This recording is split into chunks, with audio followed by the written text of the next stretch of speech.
షాయి కొట్టు పెడితే షాయి మాస్టర్ ఉండాలి, హోటల్ పెడితే వంట మాస్టర్ ఉండాలి, పెట్రోల్ బంక్ పెడితే పెట్రోల్ కొట్టే వర్కర్లు ఉండాలి, కొబ్బరి బోండాల దుకాణం పెడితే కొబ్బరి బోండాలు కొట్టేటోళ్ళు ఉండాలి, కిరాణం కొట్టు పెడితే కిరాణంలో పని చేసేటోళ్ళు ఉండాలి.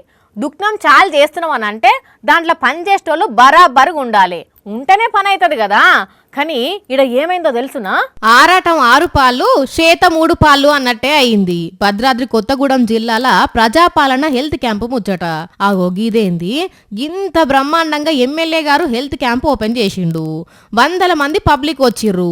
మీరేమో గీ మాట అంటున్నారు అని అంటే రిబ్బన్ కటింగ్ చేసిన ఎమ్మెల్యే ఆదినారాయణ సారే ఎట్లా షాకే ఏమన్నాడో వినరాదుండ్రి.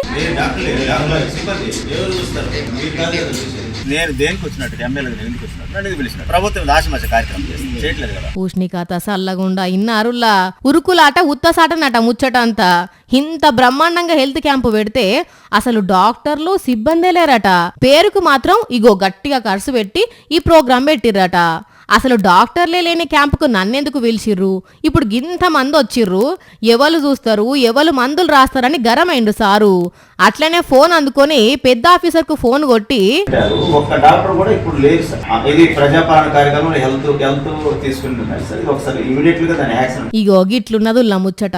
మరి గింత పెద్ద క్యాంపు పెట్టినప్పుడు డాక్టర్లను ఎందుకు పెట్టలేదు, ఎందుకు ఆషామాషిగా తీసుకున్నారో తెలియదు గాని ఫుల్ బిజీలుండే సార్ను పిలిచి మరి డాక్టర్ లేని హెల్త్ క్యాంపుకు రిబ్బన్ కటింగ్ చేయించినట్టే అయింది.